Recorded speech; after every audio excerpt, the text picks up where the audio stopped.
Welcome back. Thanks for watching Talk Local on Rogers TV. David Gilbert still in studio with us. He was diagnosed with Parkinson's in 2006, and we're pleased to have Chloe Hamilton joining us as well. She's the facilitator for Kitchener Parkinson's Support Group. So thank you both for your time this evening once again. Chloe, let's just talk a little bit about your role as a facilitator there. What do you do when it comes to helping people navigate Parkinson's? We host a monthly meeting where members of the community who have Parkinson's, as well as their care support system, so often a spouse, maybe an adult child, are welcome to join us for a meeting.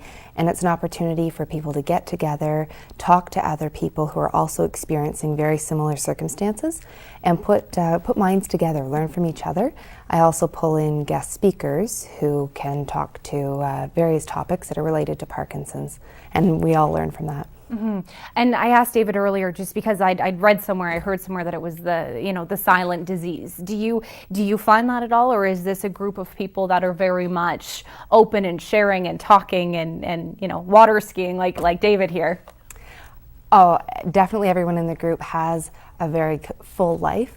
They still maintain all the activities that they can.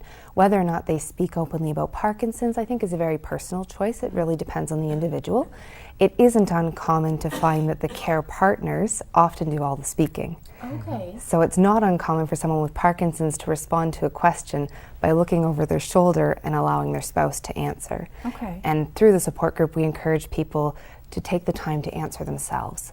Ask the care partner to step back for a moment and allow their loved one to do the talking. And when we split them into two groups, then we really see people come alive, and those with Parkinson's communicating with each other and finding out what works the best, what are some of the coping mechanisms that have really made a difference. Okay, can you speak on that a little bit, David? You mentioned you have a girlfriend who's very supportive. Was that the type of situation that there was with the two of you when speaking about this? Well, I make sure that I am the spokesperson. Okay. Taking charge here. He's the boss. boss. Yeah, that's right. No, she just encourages me and pushes me, and that helps. I wouldn't say that I found that that she needs to be at my side all the time, but I pretty much do what I do myself. Okay. And I live on my own too. So at this point in time, and she lives in her place too. So it's kind of a good arrangement for a lot of reasons. Good. Yeah. There you go. Do you or have you taken advantage of support groups? Yes, I have. I've been to Chloe's support group and found that actually. I was there that time that you had a masseuse there. Oh, yes. And she spoke about it. That was one of the times. Spoke about how she had concentrated on Parkinson people. Okay. And so I went to see her, and I'm actually a regular customer of hers now. Oh, great. And that's just the things you want to hear, right? When you have a guest speaker or someone in that people are actually following through and taking advantage of some of those people that they're meeting and they're learning about. We get that feedback quite a bit. The guest speakers that come to our group, it's amazing to hear later that people say, oh, I'm so glad you brought whatever speaker in. They were just wonderful. I've been to see them and it's made a difference. And that, you're right, that's exactly what the point of the group is. Are there enough, we always talk in terms of funding and research, and we discussed that a little bit already, but are there enough resources? Are there enough places for people to go who want more information or who want just someone to talk to dealing with Parkinson's? Well, I think as somebody with Parkinson's, I think there's quite a bit of information available. Okay. And lots of people that will assist, will help guide you to the answer or deal with or explain what's going on with a certain symptom. And there's the conferences that the Parkinson's Society put on, literature, people that they have that are very knowledgeable. So yeah, it's. I think there's plenty, but I mean, we could always use more, right? Absolutely. Yeah. What do you think? I mean, so far, what's what's the feedback or the reaction that you've had? I mean, it's enough for people. Often we hear the feedback it's more about the medical side of things, that it's the difficulty accessing a specialist or finding a neurologist locally, and that's difficult because there's no way that we can tackle that through a support group or even through the Parkinson's Society. Their mandate isn't to provide medical care. So sometimes we hear more about the medical care than the social element. I think that there is a fair bit of support through the Parkinson's Society that people can be in touch, and they really go out of their way to get answers for people and put them in touch with the right resources. And even that, it's still nice just to have that community, isn't it, where you can just vent and you can gripe and you can share information. And again, going back, Chloe, what are some of the reaction that you're getting from people? We're talking about they're following through, they're going with specialists or speakers. Are they generally okay with talking about it, and do they leave feeling better, feeling satisfied? It's a very hopeful group. Our group is very positive, and we often do discussion groups as well, where we'll have the care partners in a group and we'll have those with Parkinson's in a group sharing best practices, and they are the guest speakers. They are the best people to share the tips and the advice, and sometimes it's the simplest thing that comes out. Oh, well, I just do this, and the whole room says, oh my goodness, if only I'd known. And that little takeaway is so worthwhile. And it's the support for both sides. The frustrations are very different between those who have Parkinson's and those who are trying to be a care partner and a support system. And allowing each to learn from a group of peers is really important. Right, that's a great point. Just wrapping up, David, I guess what would you've been called an inspiration, you're certainly inspirational sitting here and just discussing this now. What would you like people to know or to take away, whether this is something they're going through themselves or they have a family member or... Well, I think the outside person, the person that is not terribly familiar with Parkinson's, just needs to understand that these people need encouragement and they need support. Actually, caregivers, the same thing, or we as patients, that they need help as well. We as patients need that, and we need to stay active too. That's the other thing. Well, you're definitely an advocate for exercise and. Yeah, I'm not going to stop. No. Good for you. Good for you, and that's the attitude, right? Is that an attitude that you hear? Just definitely keep it going. Stay strong. Parkinson's. I have Parkinson's. Parkinson's does not have me, right? You got it. All right, I love that quote. Okay, David Gilbert, thank you so much for joining us this evening and sharing your story with us. We really do appreciate it. Chloe is going to stay with us in studio. We're going to speak with Jessica Graham, and we're going to talk with Tara as well, the manager at Voila Salon Uptown. And we're also going to check in with our videographer, Sarah Manette, who checked in at Balalo's Cut-a-thon, which was part of their fundraising. We'll be back. Hi, welcome back. As we've been discussing, April is Parkinson's Awareness Month, and the annual Cut-a-thon is both a lot of fun and a way to give back. Here's Sarah Manette now, who spent her Sunday at Balalo's. On April 29th, the clients at Balalo's Hair Artistry and Spa lost a few inches for a good cause while treating themselves to a fresh new look. Today I'm out supporting the Cut-a-thon, which is the money made today is going towards Parkinson's. And it's something that my daughter and I have done for many years, and my mom moved to town last year, so we brought her along with us as well. I came with a friend of mine who's been to the Cut-a-thon previous years, so basically to support Parkinson's research and also to try out a new salon and see where I might get a different haircut. I've actually supported the Parkinson's Cut-a-thon for a number of years. I used to live in London where it first started, so I've actually been going now almost 10 years to this Cut-a-thon. So it's a really good cause to support, and it's a great day to come out.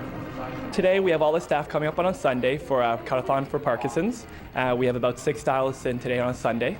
And we're getting to meet new clients and new people for a good cause. We're having a full consultation with our clientele. We're getting to know them, seeing what their needs and wants are, and then basically give them a new spring look. You know, spring and summer is around the corner, so we're here to show them a new style and how to take care of them. This is Balalo's second year involved in the Cut-a-thon, and co-owner Michael Zetadine says it's a great way for them to give back. This is actually our second year we did it. We find when you become a hairdresser, you get really close with your clients. We have many clients of ours who are involved directly with Parkinson's, or their friends do have Parkinson's. So we're out here to show the beauty, help them out, and it's for a good cause. So we become really close with our clients. So this kind of thing we pay it back forward to them. The Parkinson's Society of Southwestern Ontario arranges and schedules the clients, and the staff here at Balalo's takes care of the rest. We were dealing with Cut-a-thon with Parkinson's, and they take care of all the arrangement with bringing in the clients and taking care of the payments. So we come here and we bring our talent and take care of everybody. From having a family member struggle with the disease to supporting the science and research behind finding a cure, the clients at Bolalos all had their own reasons for getting involved.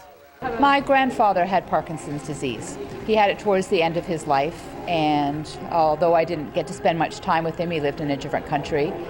When I first heard about the Cut-a-thon and the money was going to Parkinson's, it was a way for me to connect with him. I'm a research scientist at the university, so I like to support scientific research, and so it's nice to get out for a good cause. I was just curious. I lived in London and heard about it at one of the salons and had a really good time. And as I said, it's a good cause, so I just continue to come back. In Kitchener, I'm Sarah Manette for Talk Local. Okay, and that's what we want to hear, people having a good time. We have Chloe Hamilton still in studio with us, Jessica Graham as well, Associate Community Development Coordinator for Waterloo Region for Parkinson's Society Southwestern Ontario, and Tara Baranka, Manager at Voila Salon Uptown. So thank you, ladies, for joining us. Tara, you had your own cut-a-thon as well yesterday. Great turnout. Tell us about it. Yes, it was an awesome turnout. We had 64 clients through the doors. We raised about $2,500. Each 8 stylists that had 8 clients all day. It was probably our biggest year, and that was just this location. We have 3 salons, so I also opened another salon. So I'm anxious to hear how they did. And this was your 6th year? It's my 6th year participating. Yep. So why participate? Why is it so important to give back and to take part in something like this? I think it is because I've worked at Voila for 17 years and I'm part of the community. And basically it started with someone coming in and asking me if we could, volunteer and do this. And when I went around to all the staff, they all said yes. So it's sort of been, something that we look forward to every year. I've learned more about this disease. I haven't personally been affected, but I've learned so much about it, and you just play it forward. We can help out, and why not? It's a fun day. Sure. No, it sounds like a lot of fun. And Jessica, going to you then, what is it like when it comes to community support for something like this? I mean, Tara just said it really, I haven't been affected personally, but I know about it now. I learned about it now. Is that what, Parkinson's Awareness Month is really all about? Yeah, it really is. And we go to, I think we had about 11 to 12 salons this year. And then we also have connections with other in-home care service companies like Chloe's and different people just across the region that really partner with us to help us to continue to provide people with Parkinson's the services and the different things that they need. And what's the main goal, or several goals, I guess? I mean, I understand that you're working towards a lot of different things. I mean, is it a set monetary goal? Is it making sure people are educated and aware? What is it? Well, when we look at Parkinson's Society Southwestern Ontario, our 4 pillars are support services, education, advocacy, and research. So when we go about doing the different things that we do, we really try and support those 4 pillars. The support services, making sure that people living with Parkinson's have what they need, the information, resources. We hold 2 conferences each year, one in the spring, one in the fall. We actually have one coming up the fall in Kitchener, Waterloo this year.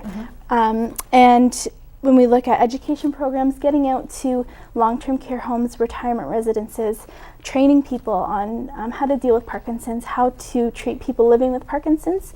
Obviously research, partnering with Dr. Almeida with the Movement Disorders Clinic. That has been huge, and we serve the same clients. So connecting with him, partnering with him, all easing the burden and finding a cure for Parkinson's. So you do a lot, is what I think you're saying. Yes. Chloe, Jessica had a good point there, and we spoke a little bit to David about it. How important is it when we talk about quality of life and not giving up and letting people know that there are options and resources available?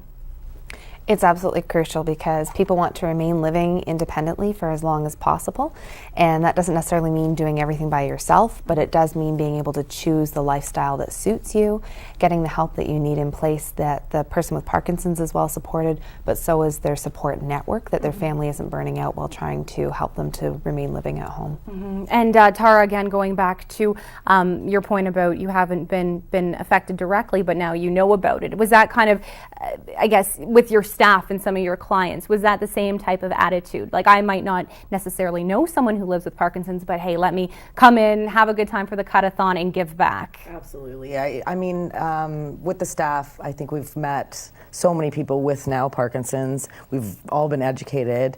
I still have clients that when I started 6 years ago and learned more about it. And no, I think it's just a great thing. And I think this is something new that was for all of us. And we enjoy doing it every year. Mm-hmm. And next year? Absolutely. There you go. That's what you want to hear, right? Yeah. Exactly. Okay, we're going to continue on with our conversation. Thank you for watching so far. We have one more segment left. Again, as we've been talking about, April is Parkinson's Awareness Month, so we're going to continue our conversation. Hi, welcome back. Thanks for watching Talk Local on Rogers TV. It is Parkinson's Awareness Month. Chloe, Tara, and Jessica still in studio with us. So, Jessica, let's talk a little bit, and we were talking to Dr. Almeida about this. So, Parkinson's, it is something that's on the rise. Like, we know this is something that is not going away. What are the numbers like here locally? Yeah, so if we look at Canada as a whole, we have about 100,000 people across Canada diagnosed with Parkinson's disease. And right now we're looking at the incidence doubling by 2016. So we're looking at about 200,000 people across Canada living with Parkinson's. And when we look at southwestern Ontario as a whole, we have about 9,000 to 10,000 people living with Parkinson's disease. And specifically in Kitchener-Waterloo, Cambridge, Brant, Norfolk area, we have a high concentration of people living with young onset. And what that is people who have been diagnosed in their 30s, 40s with Parkinson's. And obviously with no cause, there's no really way to determine why this is, right? It's just... Exactly, and that's what makes it hard. Yeah. We can look at the numbers and see that it's going to rise, and us as a society can look at that and try and figure out what we can do for people. Looking at the different support from the community is huge, because just in the last 4 years, our services, or the need for services, has increased about 70%. So, with no government funding, we are looking to our community, to our supporters, to help us to provide, these different things for these people living with Parkinson's. And what do people need? I mean, what are some of the obvious basics that stick out? People living with Parkinson's, what do they really need? So when we look at it, maybe if they can't necessarily get into their neurologist right on time, like Chloe was mentioning before, or their doctor, what can they do before they, while they wait? We have a nurse clinician at the London Health Sciences Centre that is there all the time for people to call in and ask questions and that sort of thing. Our education is huge. Like I mentioned, our conferences, that is a great way for people to come and be educated. And that's the biggest thing with Parkinson's, is to understand what you're up against and understand what you can do to not necessarily cure it at this point, but to slow the progression of it, to live a healthy lifestyle. Yeah, and I mean, talking to David was such an inspiration, right? I mean, he's diagnosed 6 years ago, and he's water skiing and he's out in nature. Is that something that you want people to take away when we hear someone like that, or when there's conferences, or you go on TV and talk about it? Is that one of the messages that you want people to get? Definitely. What people like to say is, I can do anything you can do, but slower. Or like we encourage that I have Parkinson's, but it doesn't have me. Right. Parkinson's does not have to be life-ending. It may be life-altering, but continuing those activities and having that positive mental attitude, as David has. And I think the biggest thing is getting over the first shock of being diagnosed and coming to terms with that individually. As Chloe mentioned, it's a very individual thing to kind of come to terms with that. But once you do that and take the steps that you need to take, we're there, as David said, we're there to support people in the region and to be that for people. And Chloe, that's something that you do, and again, you encourage people to talk about it, right? To share and to have their spouse there for support. That's right, and to still enjoy all the activities that you can. You may need to modify an activity, but it doesn't mean you have to give it up altogether. And it doesn't mean you can't stop trying new activities. Some of the members in our group have found new hobbies at this stage in life that they didn't know that they could enjoy. One member took up painting, even though he has quite a severe tremor. He started painting and discovered that as soon as he has that paintbrush in his hand, he's perfectly still. And that's exactly what Dr. Almeida was saying. If you put your hands out or you hold something, it stops. So That's right. isn't that amazing? Jessica, you mentioned community support, people being behind you. Tara, let's just speak again, just for people who are just joining us.